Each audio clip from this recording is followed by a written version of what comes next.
Guys তোমাদের সবাইকে জানাই হ্যাপি হোলি। আজকে আমরা যাচ্ছি বিধাননগর হোলি উৎসবে, খুব বড় একটা উৎসব হয়। Happy Holi, Holi happy Holi. আমরা আজকে যাচ্ছি দিবালে।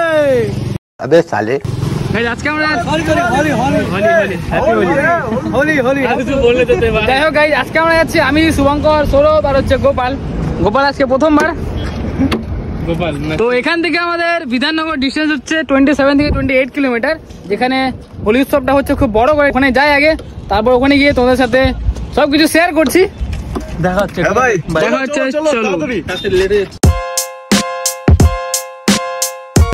আমরা এখন টোল গেটে পৌঁছলাম, টোল গেটটা পার করি আর কিছুক্ষণের মধ্যেই পৌঁছে যাবো আমাদের ডেস্টিনেশনে।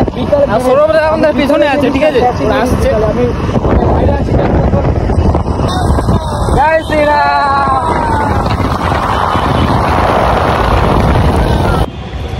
আমাদের গাড়িটা এখন পার্কিং করা হচ্ছে এখানে, পার্কিং করে কুপনটা নিয়ে বেরোতে হবে। আমরা চলে এসেছি, অনেক র্যালি যাচ্ছে এখান থেকে, র্যালিগুলো সব গিয়ে একসাথে হচ্ছে, তো বেশ ভালো বড়ই হবে হোলি উৎসবটা। আর গাইস যেটা বলতে চাইছি, আমাদের হোলির ক্রেজটা মনে হচ্ছে বিধাননগরে পুরো লেগেছে, আমাদের বাগডোরা পুরো শুনশান হয়ে গেছে।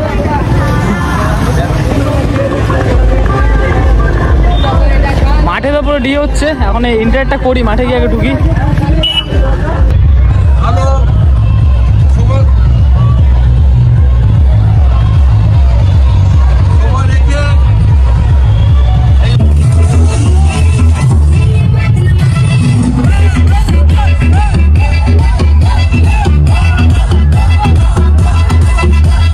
গাইস মাঠে ঢোকার পরে বুঝতে পারলাম কত ভিড়, ধীরে ধীরে আরো ভিড় বাড়ছিল। আমরা চার বন্ধু নিজেদের মধ্যে রং লাগিয়ে শুরু করে দিলাম পুরো ডান্স। গাইস গেছি এনজয় করতে, এনজয় তো করতে হবে। এমনকি মাঠের ডেকোরেশনটা খুব সুন্দর করেছিল। তারপরে শুরু হয়ে যায় কিছুক্ষণের মধ্যে বোম ফাটানো।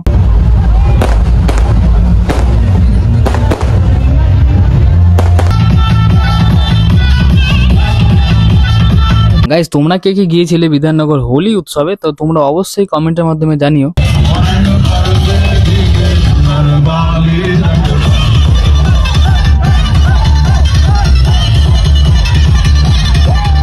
গাইস আমরা ডান্স শেষ করার পরে বাইরে বেরিয়ে দেখছি কত লোক, কারণ প্রচন্ড ভিড় হয়েছিল, এত লোক এসেছিল যে বলার বাইরে। এখন যাওয়ার ভিড়টা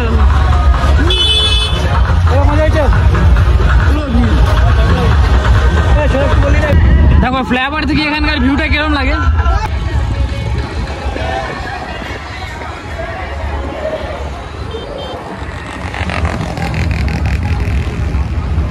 খতম।